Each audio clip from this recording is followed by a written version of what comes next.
And today is episode 11. Hi, Courtney. Hello. Yes, we made it. Yeah. Yeah, just before you hopped in, I was welcoming everyone to my Career Chronicles, and we made it to episode 11. Thank you so much, guys, and everyone that always makes our time to join us. And thank you, Courtney.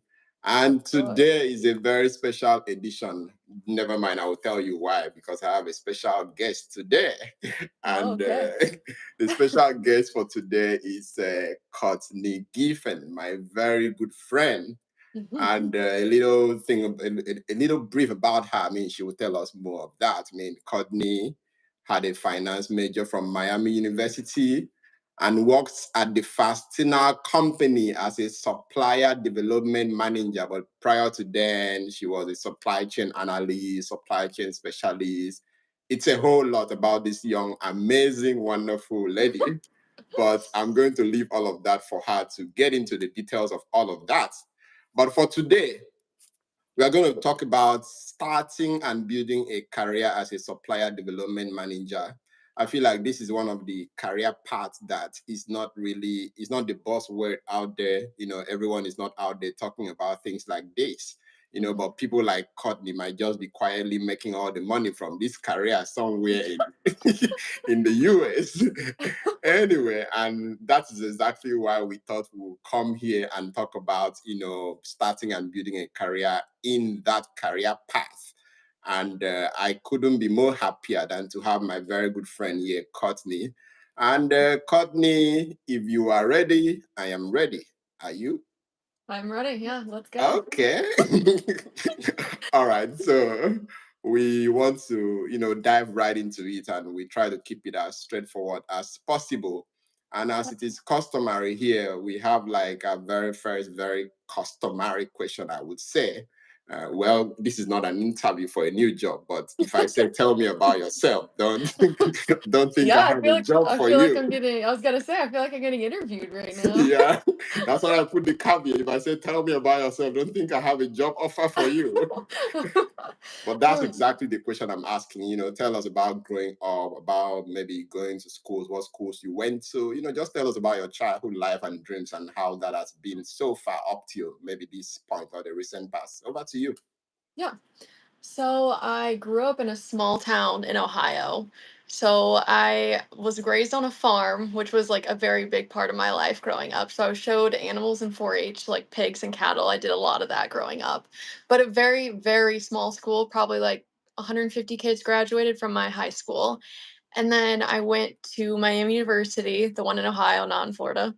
And I started out as a finance major, actually. So my freshman and sophomore and junior year, I was all a finance major. And then I realized that that wasn't what I wanted to do anymore. So I switched my major the summer before my senior year to supply chain management and operations. So that's what I have my degree in.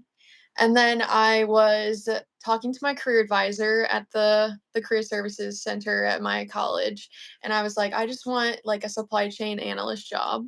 And I actually used LinkedIn to network a little bit to find someone who was also working at Fastenal who was within the same like region as me. So I met with him for coffee, just kind of talked about the company because I didn't really know a whole lot about Fastenal before I applied. And then talked to him and then put in an application to be a supply chain analyst. And then I also put in an application to be lean solutions, but ended up getting the supply chain analyst position, which is where I met James.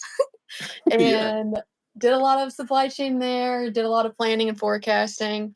Then I went into the national account side of that, so the Amazon side of things.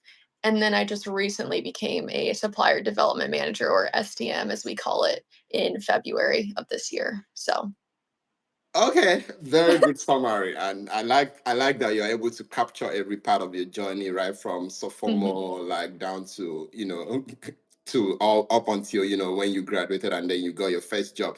But I just want to take this time to give a shout out to everyone who is able to join us in this live session. I really appreciate every one of you, and if you don't mind, you can just give us a shout out to maybe just your name and maybe where your location you're joining from, so that we know that people that are here. And like we typically do it here, feel free to drop your question right on the comment section for Courtney or myself, and we will just address that question. We don't have to wait till the end. We can always stop by to address that question. So I appreciate every one of you that always makes out time to join this session. Okay, so let's talk about like getting into the industry. You said at some point you started with a finance major, and then along the line you figured out, you wanted to get into supply chain. What was that? Because I know that as a finance major, you would have gone out to work with maybe big hedge fund or maybe some big consulting company like KPMG, PwC, Deloitte, and maybe even make more money from that. So, but what is this thing, or what was this thing about supply chain that, really got you excited and you're like, okay, I would rather go that direction? What was that inflection point like for you? I think for finance, when I originally started college, I thought I wanted to be a financial advisor. So that's why I wanted to go straight into finance. And then I quickly realized that that's not what I want to do for the rest of my life, although it does make you a lot of money, like you said. But supply chain was more about the planning aspect of things and like the product life cycle. I think it's more problem solving, which is why I think finance was very like black and white, but then supply chain is just problem solving. Like, how did that product get from there to there? How can I make the lead time shorter? How can I get, what's the price if I import this, or what's the price versus domestically? So I think supply chain would have offered me a little more like something different each day. So that's why I wanted to go with that. And I just like the planning aspect of it because I plan out my whole life. So I was like, this should be a good career for me. So yeah. Okay. Did the COVID influence that? Because I know that COVID sort of, it made the supply chain career just come full stream Oh kind yeah, of. for sure.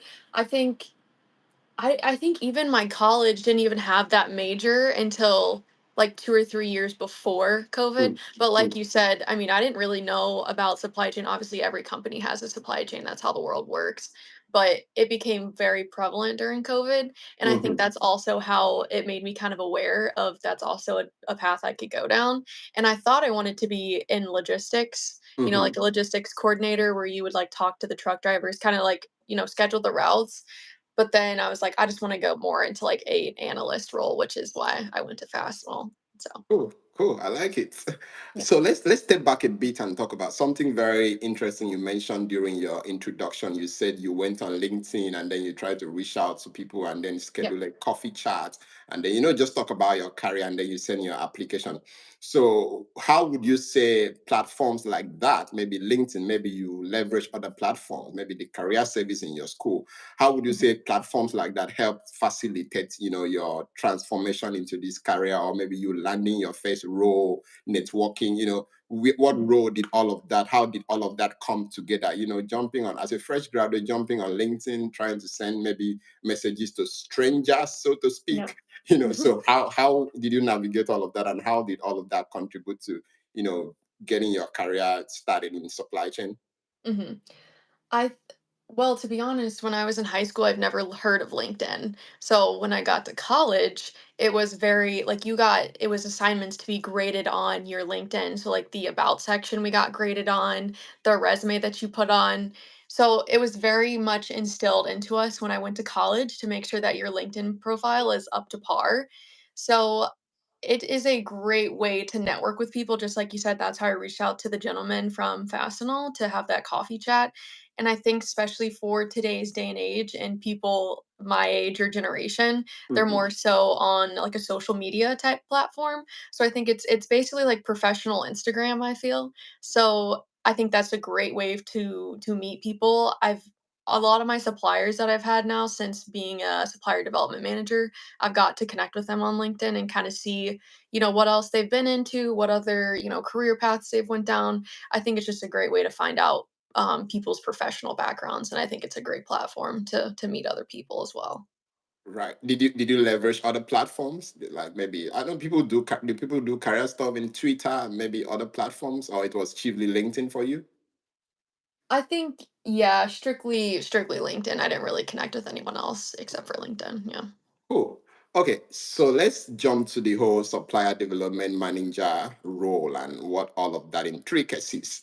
I feel like it's not the it's not the role that you would typically see being brandished everywhere there. So my Mhm. first question to you on this one is, who exactly is a supplier development manager? I love first principles, and some names they may sound like so ambiguous, and you're like, what is this all about? Who is this person? What do they do? What's their day-to-day like? So Mhm. can you talk us through who is a supplier development manager? What do you do? And then we can talk about like a day in the life of a supplier development Yeah. manager. But let's talk about who is a supplier Yeah. development manager. So the supplier development manager, or the SDM, is basically the liaison between the supplier and Fastenal. So I'm basically the main contact and I manage the relationships. So I'm the person that's maintaining those relationships. I deal with the contracts, I deal with the pricing, especially right now with tariffs. That's been a lot of fun because it changes every 2 days. But it's really just managing that relationship. And then I'm also, what's the lead time on these parts, the contractual lead time. It's basically just a lot of contract work. And then I meet with a lot of my suppliers to catch up. We have a lot of QBRs, quarterly business reviews with them. So it's just maintaining those relationships with the suppliers and also onboarding new suppliers as well. Cool. I think that explains it. But let's also talk about a day in the life of a supplier development manager. Is it all about drinking coffee, or is it all of I or, wish. or, or is it all about maybe running, VLOOKUP on Excels or pulling data with SQL? I don't know. But I'm gonna leave that for you. A Yeah. day in the life of a supplier development manager. What will your ideal day look like? I mean, it may not be the same every other day, but what would your ideal day look like? Yeah, it's definitely very different from the supply chain role. When I was in supply chain, it was a lot of Excel, but the reason why I wanted this job is it's a lot more customer facing. So I'm speaking to suppliers every single day. I'm right now, because it's the beginning of the year, we do, well, sort of the beginning of the year. Doing a lot of pricing. So we call it like our price file, and I've just been doing a lot of that. That's pretty much takes up the majority of the day. The tariffs are taking up a lot of the time, because every time a new tariff comes out, we have to get a new price file, and then we have to send it to multiple departments within Fastenal because they have to be the ones that look at it, check it, load it into the system, that sort of thing. So it's just a lot of checking on emails, having meetings about how Q1, Q2 went. Um, and also like looking at different contracts, seeing how I can leverage my book of business, maybe get more people. Because the whole point of supplier development manager is also trying to get as many suppliers on contract as possible because we want those to be corporately supported, right? So we are just trying to, get more suppliers on. I just took a trip last week to visit suppliers' warehouses and how they operate. So that was also very cool. I get to travel a lot more with this job. So I've had it's very interesting to see how other distributors or manufacturers work as well. So it's just like it's a lot of suppliers visits and calls and just kind of seeing what's happening. Okay, that's cool. And by the way, Freja, hi, hey, how are you guys doing? I'm Mhm. excited. I'm doing great. Hello, yeah. Yeah, I got some tea with me right here, and I know Courtney is super excited too. And he says, "No work without coffee, sir." Well, so they say, and I agree. I agree. yeah, yeah. So yeah, feel free to put your questions over there, guys, and just give us a shout out. And thank you, Freja, and thank you for joining. We appreciate it. So Courtney, let's talk about a supplier development manager's toolbox. Mhm. I know that every job role, every job has like the toolbox. So what's for the case of a supplier development manager, what are the major, ammunitions in your toolbox? What are the things that you engage with every day? I mean, you were talking about the fact that when you were in mainstream supply chain, you use more of Excel. But I Mhm. wonder what that would be for a supplier development manager, supposing I'm thinking to get a career in that direction. What are the Mhm. tools you leverage on every day? Mhm. What is that like? Talk about that.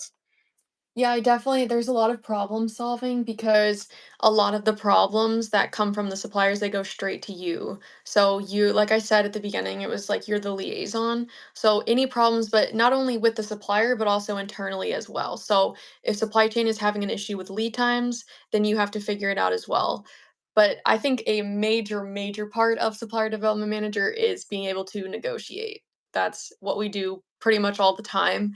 Hmm. How can we is there a way that we can lower your price but also get a better rebate in return from you? Or I know there's a 20% tariff right now, but what if we take 10 and you take 10? And then it's constantly back and forth. And then it's like that with the contracts as well. So we do have someone who actually writes up the contracts, Hmm. but the SDMs are the ones that make the final decision on like maybe we want a better freight credit rate, maybe we want a better, you know, if you lower your lead time, we'll stock your products. It's a lot of negotiation, Hmm. which that was not presented in my previous role. So that's been a little bit of a learning curve, I will say, because it's a lot of challenging the suppliers in a good way. We both want to reach a compromise that we both like, but it's definitely been making sure you have the negotiation and then just the confidence that you know what you're talking about and that you'll be able to, back your stance.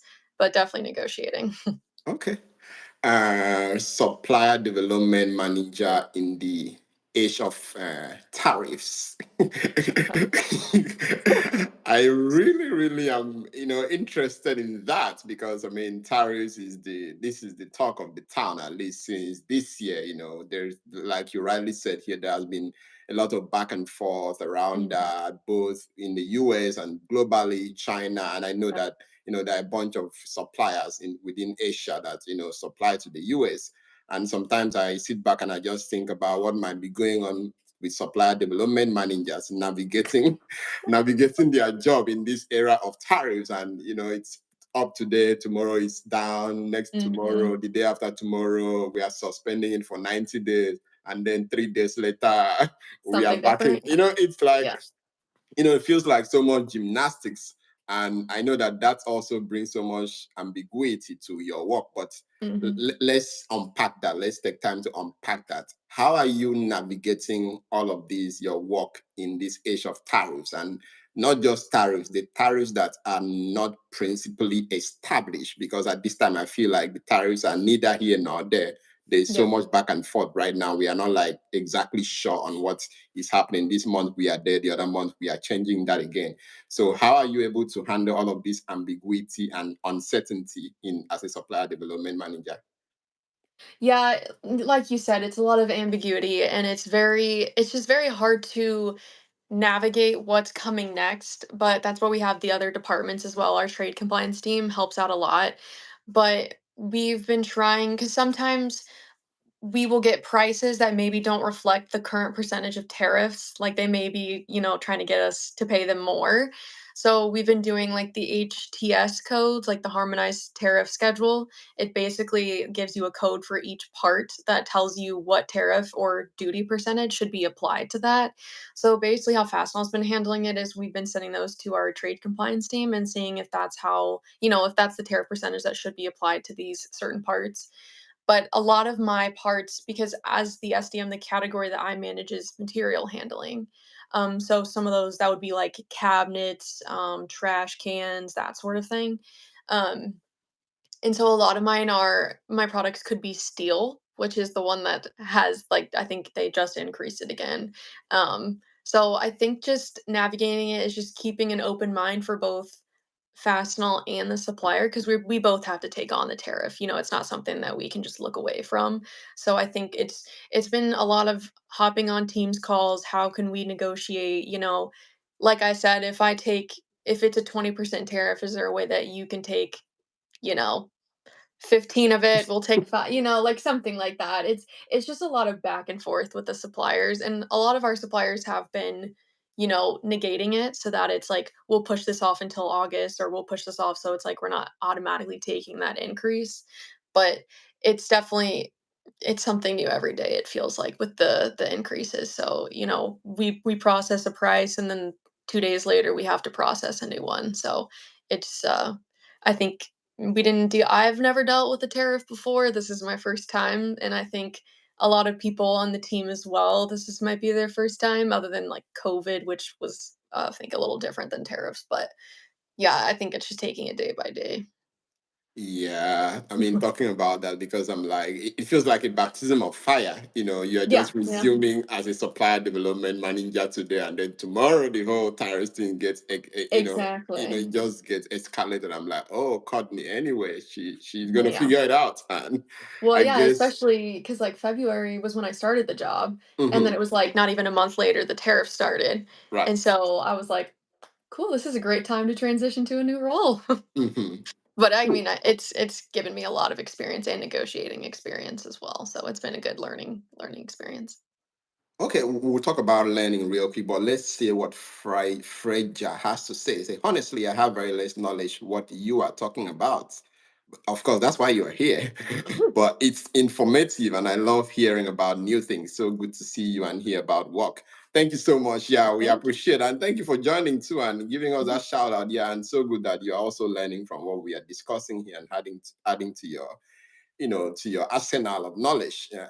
So let's talk about learning. Yeah, because I feel like there is so much to catch up, especially in this new world order, new world of tariff, new world of uncertainty, new world of knowledge, these days of LLMs.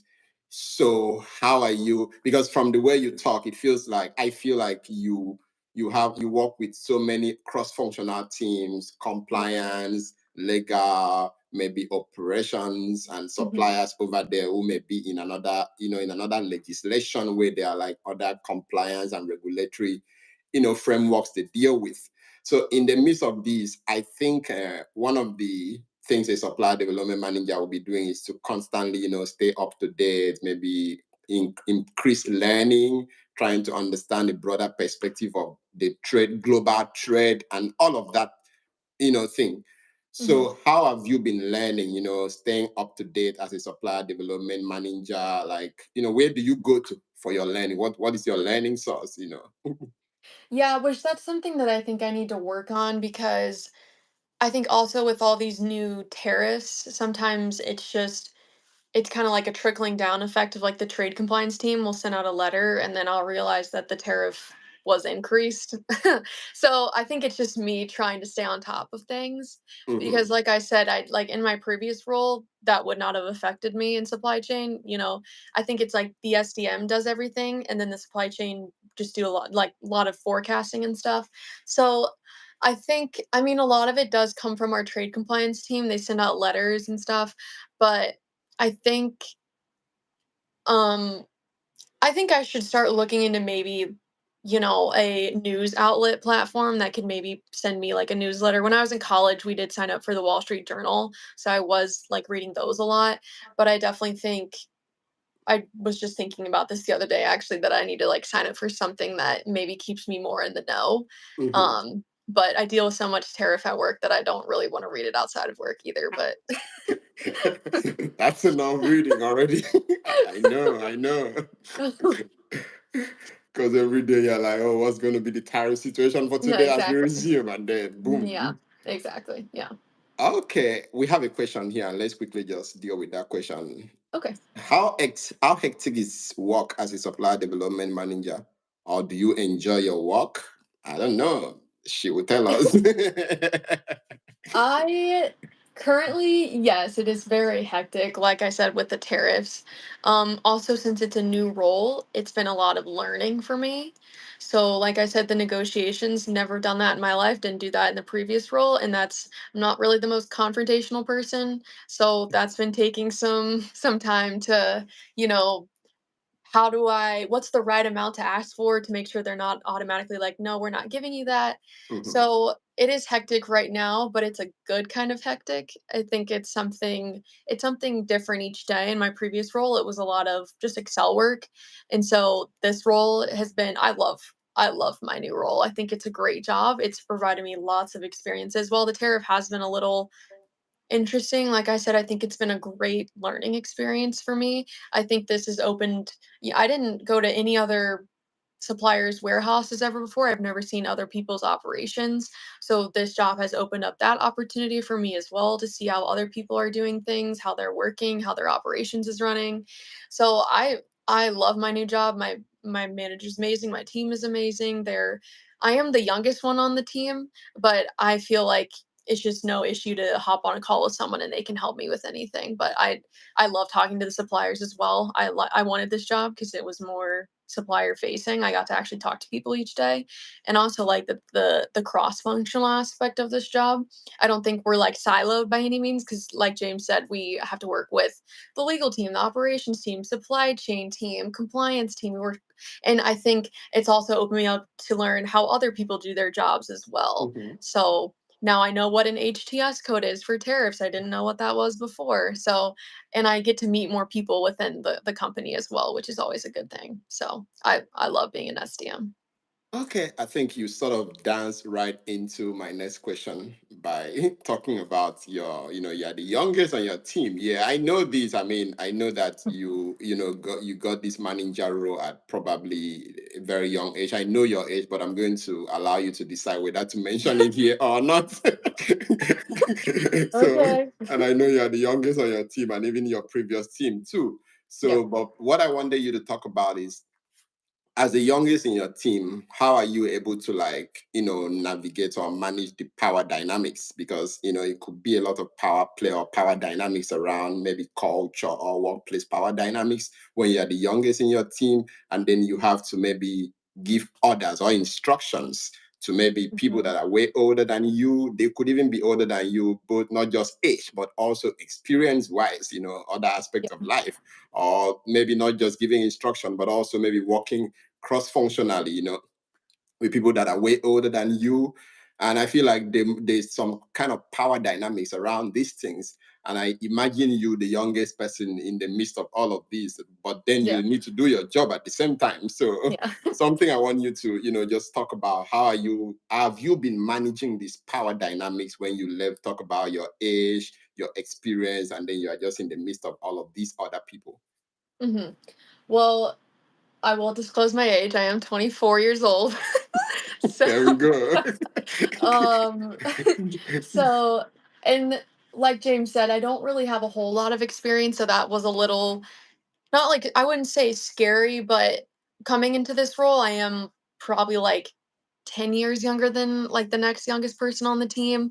And they've had a lot more experience than I've had. And when I'm talking like experience, I'm thinking like professionally, because in college we had like real client, like we'd have real client projects come in and we would work with that sort of thing. But they definitely have more experience. But I try to think of it more of like an open-minded thing to take their advice, because they've been through more things, especially with the suppliers, than I have. Um, Now, while I am a supplier development manager, I don't have a team under me. Like, I don't manage anyone, but I do kind of manage the suppliers. So it is kind of interesting, like you said, when someone who may be like older than me trying to like negotiate with them, I think sometimes it could be like you're younger than me, I'm older than you, like I can tell you what I can do. That doesn't happen often, like really. It's really, I think, when negotiations start happening. But I think it's just having an open mind, learning from the experience and taking what I learned to the next one, so that I'm not, caught off guard when someone tries to pull something like that. But nothing really has happened with that sort of thing with the suppliers. It's been good. Okay, no one is trying to say I'm your father's age. You should talk to me. No, no, no. Just kidding. Oh gosh. Yeah. I imagine someone saying, "Look, I'm your father's age. You should talk to me nice." Yeah, no, no one said that. They do mention a lot that I'm young, which it's true, but yeah. Right. Okay. That's a very good situation. Yeah, because then I think about it a lot. Power dynamics that has to do with age and all of that. It could be like a real thing in the workplace, and maybe it's Mhm. not even something people typically talk about openly. But I know Yeah. that it's actually a thing that exists. Let's chat about culture. So why culture? I mean, in supply chain, you are like dealing with suppliers, and I mean, I'm more than sure that these suppliers cut across various cultures. Some they Yep. cut across even countries and legislations. That you can have suppliers in Asia, which is like a different country and a different culture. Mhm. There is also language too. Some you may have to deal with language. You can have suppliers in whatever, maybe Africa or wherever. But the point Yeah. is like these things cut across like different culture. And then here is you are who grew up in Ohio, you grew up in a farm and all of that. And then you've not lived in this other culture, but here you are having to deal with people across these different cultures, languages, whatever differences you want to name it. And I know that is a huge part of supplier development work. How do you approach that to make sure that at the end of the day you are not losing it and they are not losing it? What is the middle ground when negotiating from the point of culture, or when doing your supplier development manager job from the place of with the cultural perspective around that? Yeah, honestly, I don't really work with a whole lot of import suppliers, or if I do, I just work with a person that is domestically based. So I don't really deal a whole lot with that, but in my previous role, we did work with like our sister company in Fastenal that was over in China. And I think, like you said, everyone in different countries have different ways of conducting business. So especially with like our Chinese suppliers, it's more of a not like a family relationship, but they definitely care more deeply, not just about the money, but just about the people in general. So I think that's also been something different because we're in the US. I think we're very money hungry people. So that's kind of all we care about. But I think over there, or in China, it's very much like, how can I treat you more as family? Let's get to know each other first, and we can make a deal. So that's been a learning experience as well. But I think that's also something great that Fastenal's exposed me to because I've never had experience like that before. So it's been very cool to work with our Fasco company as well. Cool. Supplier development manager career in the age of AI.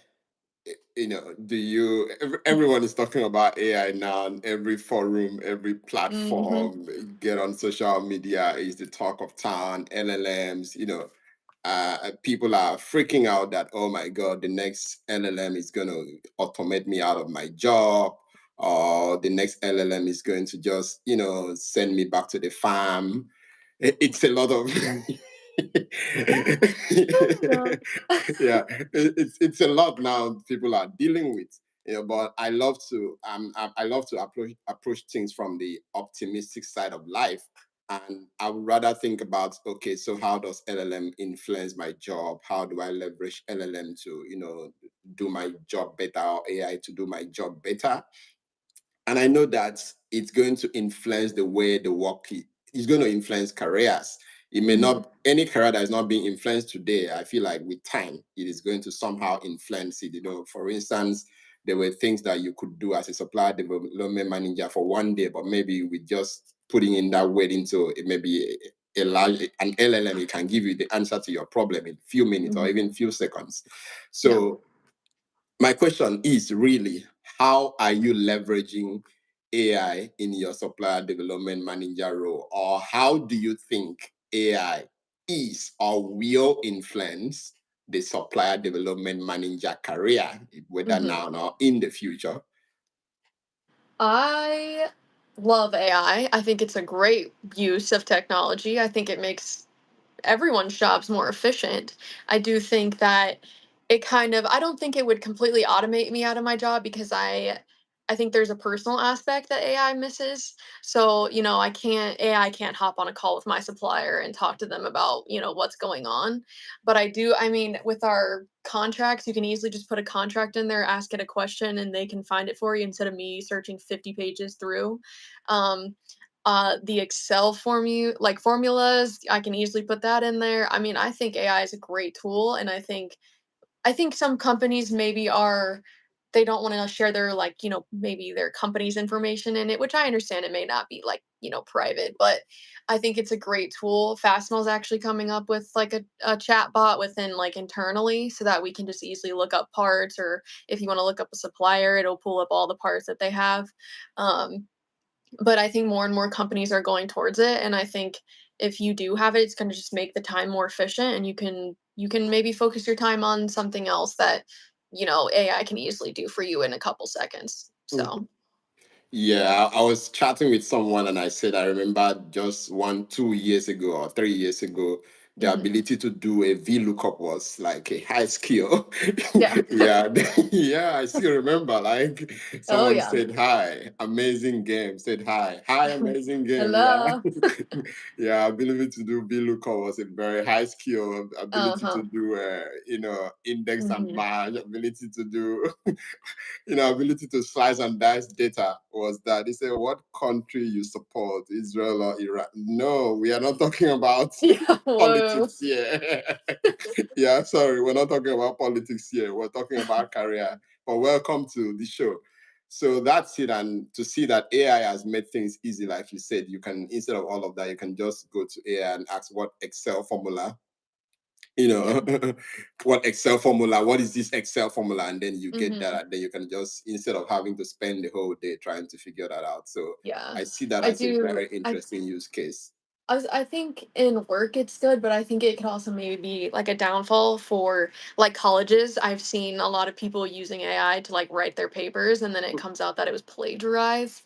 So I do think it kind of takes away that sort of aspect, like you not doing your own work. But I mean, I think if people are, if there's an easier workaround, then why wouldn't you take it? But there's some give and take with it.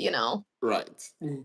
Yeah, I think it will be about what you want to trade off, because somehow something, as you have to know that something you have to trade off something to get the other thing. Okay, this is my question right now. Imagine that you were to start all over, your career to become a supplier development manager. What will be your playbook? By that I mean, would you have to go to middle school, high school, go to college to maybe do your major, and then finally move back to supply chain, and maybe start as a supply chain analyst, move to a specialist, or you would just go to YouTube and take one course and then boom, you are working with big tech, or you just go and read one book and then boom, you are a supplier development manager. Do you think your playbook would change, but how would you optimize your path to this level? That's what I'm trying to say. How would you optimize it, knowing what you know now? Do you think that things you did that were not really necessary and you would rather optimize it this way? Talk about that. Let's hear. I would still go to the same college. I would take the same courses, but I do think I would look into taking a negotiation course. It's like that is something, like I said, I've never done before, and that's probably like 80 to 85% of the job, I think. So I would definitely get some sort of like certification as well. I don't have any certifications, but I think that would just up, my experience level and just like how I can perform at my job. But I definitely would take more courses that relate to negotiation because it still is something that kind of makes me a little nervous when I hop on calls. So I think maybe if I have taken a course, or in which that's something I can still do. But I definitely think getting that, but also just more real world experience. And I would still be a supply chain analyst. And then because it's basically we're like moving up, because SDM was more of like a promotional type thing. But I think starting out as an analyst, I kind of know how the company runs because I also just got in the job. So I think if I didn't do that, I wouldn't have that previous knowledge, because now I know what, MOQs are. I know what lead times are. I know what they should be. I know what suppliers should be doing. And so now on the SDM role, it's kind of like, oh, I see how that filtered into being an analyst, and I see the analyst position coming into my SDM role. So I just think I would definitely look into taking more courses that would help with the current job. Okay. And we have a question for you here. This says, where do you see yourself in the next 10 years? Okay, maybe. Well, I'll allow her to talk about that if she wants to. That's 2035. Yep. I really hope that I get a position in leadership. I've always wanted to manage a group of people. Um, nothing major, like 3 or 4 people would be fine. I think definitely to start out with. Um, Fastenal's a great company to just keep moving up in. So I think even just being like a lead of some sort, that is where I would see myself. I just like hopefully just gaining more experience, and even if not and not in supplier development, even a different department within Fastenal as well. I think gaining cross-functional knowledge is great to, keep moving up within the company. And so even going somewhere maybe like product development, seeing how the product side works, but definitely in something in like a leadership position for sure. Okay. And and for everyone joining us, I appreciate you once again for joining us. And we do this every other month in my Career Chronicles with James Udom. And this is episode 11. Episode 12 is coming. And to stay in touch with us, go ahead and subscribe to this channel. Tap on the bell icon so that you get notification for every other of our podcasts. So I really appreciate you for joining us, and share this with your friends. There are other episodes right there on the channel, and these two will be uploaded on the channel once we are done. So I just wanted to put that out there. I would really love to take your help if you give it to me. So help me. All right, Courtney. And as we begin to round up, do you want to give like maybe word of advice for anyone or people that want to get into a career in supplier development management or as a supplier development manager? What would you recommend? What would you advise them to do or start doing or continue doing? That's a great question. I definitely think that you should get some real world experience first in, you know, just like being able to have a conversation with the supplier, I think, or just people in general. I think sometimes the next generation coming up, it's more so how can I interact with you over the phone or like through texting or social media. But I think actually talking to people is a skill that needs to, develop. But also think just like a piece of advice I would give people, which this is something I need to take my own advice on as well, is like don't take things so personally. Sometimes when a supplier doesn't, automatically accept what I'm doing, it's just like I feel like automatically like it's a failure, this isn't gonna work out. Or if it's more so it's like it's about the business, it's not about me personally having, like taking like if they say, "Oh, like we're not taking the increase, like you don't know what you're doing," something like that. It's more so, this is just about the business. This is what if I tried my best, it's okay. And I think also, especially starting out, I didn't want to like ask for help because it made it look like I didn't know what I was doing. But I would rather ask for help than do something wrong. And it also forms a connection with someone as well. So reaching out to someone that I've never met before and they're gonna help me, it was perfect. So I think just, don't take things personal, be more confident in your answers and what you support. And just yeah, I think just doing that. And I'm taking that advice as well. Yeah. So, Oh, wow, thanks, James. yeah, I'm taking it here because you mentioned something very interesting, which I also suspect is going to be a problem in the nearest future. It's already a problem now, talking to real people, because I feel like now we are so stuck with our digital Yep. channels and digital devices that we are so good with texting or maybe chatting online, but when we now meet people, really, we can Yep. shake hands. We don't know what to do, but we can text Exactly. so smartly. So that Exactly. is going to probably, maybe that's going to be the skill people will need in this age of AI. When AI does all the other things, then we need to be able to know how to relate with real human beings and not robots or some chat boxes. Yeah. Exactly. Yeah. And I love your clarity so much and the vision you have. Of course, that's why she's Courtney. Oh my goodness. And do you have LinkedIn? Yes, she does, and I'm going to put that on when this video gets uploaded. I'm going to put our LinkedIn on here, and if you want to be able to reach out to her. Yeah, we talk to ChatGPT so much that we fumble to talk with people in real life. Yeah, that's exactly what I'm Yep. saying. Yeah, it's like, I even saw somewhere where someone said that people are using ChatGPT as their, what's it called, as their therapist. Oh my gosh. Yeah. Yeah, it's on a whole new level now. People go down like, I oh, guess it's free. Yeah. I'm fighting with my boyfriend. How do I settle?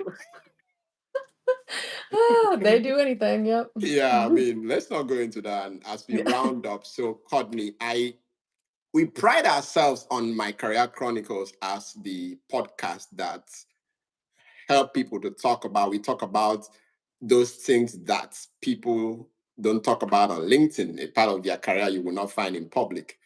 Yeah. What is that thing about you? What is that thing about your career, about your life that is not public knowledge? We can't go and find on your LinkedIn. What? No, don't be shocked. What is that thing about your career, about your journey that we can find on LinkedIn, but you want to just talk about it here? I don't know. Maybe you've whispered it to me before now, but here you are on my Career Chronicles. Oh, wow. Okay. Something that you wouldn't find on my LinkedIn. Yeah, or maybe in public space. But it's something very interesting about you or your Oh, okay. career. I would say my favorite job that I've ever had was being a seasonal worker at Hobby Lobby. Have you ever Tell us more about that. have you ever been to Hobby Lobby, James? No. Do you know what it is? No, that's why I said tell us more. What is that? Yeah, it's a craft store. So Okay. it's like decorations, crafts, but you were constantly busy, especially it being Christmas. It's like the biggest time of the year. It's the busiest time of the year. Basically, we would have these things called Truck Tuesdays, where a big semi would come on Tuesday at 7 in the morning, and you had to unload everything and put the new stuff out on the floor. Which I had never had a job like that, and I was also a cashier, so I was dealing with money. Um, it was probably the most favorite job I've ever had. I was always so busy. I got to see all the new decorations. I got to talk to people at the cash register, and it was also just, you know, I learned about planograms there, which is how the aisle is supposed to be set up. Mm-hmm. So, I think also learning some of that because that was also brought up in my role of, like, how should we, stage some of the stores. Um, but yeah, I think Hobby Lobby was a great time. It taught me a lot of great skills, taught me a lot of money, communication skills, talking to people because it was also during COVID. Mm-hmm. So, but yeah, it was a fun job. I love Hobby Lobby. I wish I could work there again. Look at that. I could have thought I knew that about you already, but I'm ignorant. Thank Mhm. you for that question, and thank you, thank you for answering. Yeah, and maybe we take this last question before we round up. What career advice would you give to 18 years who is starting their career and 18-year-old who is starting? Oh, What would you recommend or advice? I would recommend that you you seek out people who I think job shadowing is a great opportunity. I think that like you shouldn't be afraid to ask someone, "Hey, can I shadow you for, 8 hours a day?" Um, but I think it's also make sure that the place that you work at has a good culture because you do have to go there every single day. You should enjoy the people you work with. You should enjoy what you do. And I think making sure that you really that's a core value and that you should definitely, think about that when you're applying for jobs. And kind of like I said before, don't be afraid to ask for help. Um, yeah, I think that's the advice I would give. Okay, and as we round up, what is that thing you wanted us to talk about that we didn't talk about? What was the question you thought I would ask that I didn't ask? Or you want to just give a shout out to someone else? Just say something, or did we miss anything? Yeah, that's the very last one. Oh, okay. A question I thought you would ask. Yeah. Um, I don't know. I think especially with me being kind of young and also just graduating college, I think I like to hear about people's college experiences and how maybe if there was a certain course that they took that they were like, wow, this has changed my whole direction of, what I want to do. Also think, why did you choose the college you go to? Why did you choose your major? I think it's cool to hear about what people decide to do for the rest of their lives. So, So why did you choose your major? Oh, I well, think you talked about it I before did, now. yeah, the planning and problem solving. Yeah, I mean, the business school that I went to is like, very like well known. So Mhm, I feel like anything that I would have majored in would have been good. mhm. And like I could have pursued a degree in finance and just ended up going into supply chain, but I think any college degree is amazing. So, All right, and the very last, Courtney, coffee or tea? coffee always. Okay, I know. And with that, guys, we rounded up on My Career Chronicles with James Udom. This is episode 11. And thank you so much, Courtney, for making our time to join. And I really appreciate it. And I hope you have a great time. I hope you have a great summer.